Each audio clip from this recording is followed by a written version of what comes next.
Аз не чух инструкциите. Съквартиранти, Да. време е да вземете последното решение.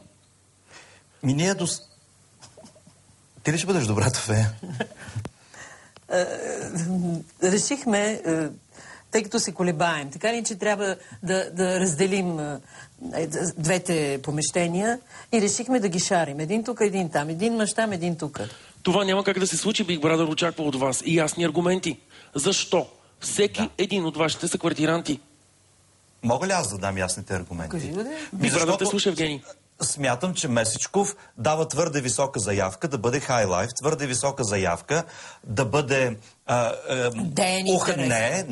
Той казва, че е ухажор. Той казва, че го ухажват и ухажва жени. Аз искам да видя това дали е така. Какво имаш предвид? Да видя това дали е така. Дали ухажва жени или ще мята погледи по други хора. Какво имаш предвид, Евгений?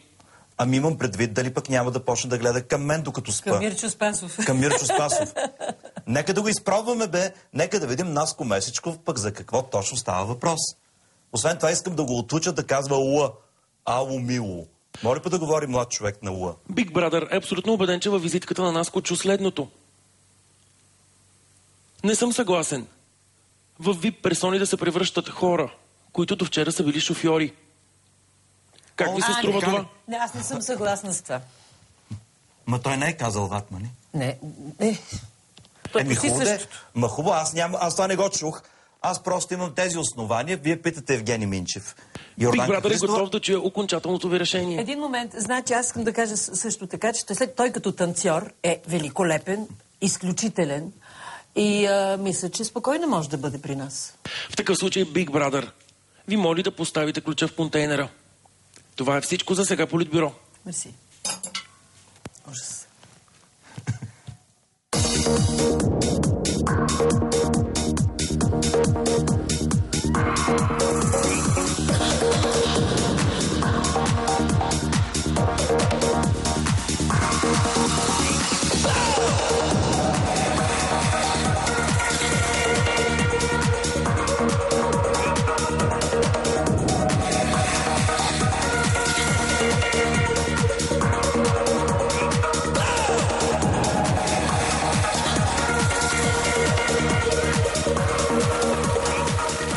Професионален танцор и разбивач на женски сърца. Секс-символ с мъжкарски характер и тяло на спартанец. Аплодисменти за звездата на Dancing Stars Атанас Месечков. Because of conservative Baptists claiming I'm overreacting like the black kids in Chirac, bitch. 4 in the morning and I'm zoning. They say I'm possessed. It's the omen. I keep it 300 like the Romans. 300 bitches. We're the Trojans. Baby, we living in the moment. I've been a menace. Кажи ми, как взе решението да влезеш в къщата? Здравейте. Взех решението, защото имам кауза. И тази кауза е още повече хора да заобичат спортните танци.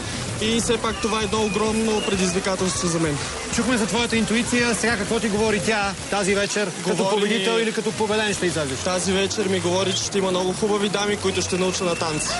Има ли шанс да се влюбиш в някой от тях? Това, каквото Сабия покаже.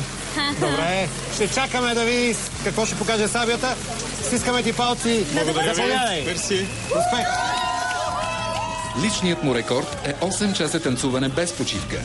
Къщата ще разчита на тапи за уши, защото не може да спи на шум и светлина. Вярва, че пръстенът от любимата му баба носи късмет. Битката на Наско започва веднага.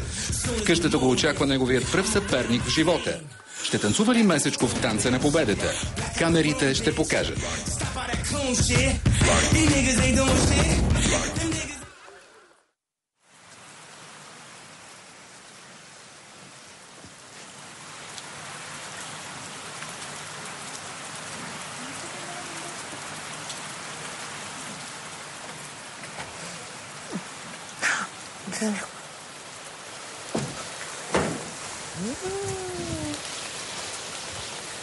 Ето ми учителя по танци пристига. Здрасти. Здрасти. Много ми е приятно. Галя, Кали, както ти е по-удобно. Спасибо. Разгледай къщата. Само аз съм тук. Да. Влязоха много с квартиранти, ма не знам къде. Сигурно има някакви подземни. има някаква... Да. Разгледай, много е готино. Ти си моя нов учител по танци, доколкото разбирам. Разбира се. С отворени обятия. Ела да ти покажа. Аз понеже съм първата. Ти вече си те посрещам с топлината на дома, запалих свещи, камина. Нищо не съм пипала. Боса колко е съм... различно, казвам ти, че това не е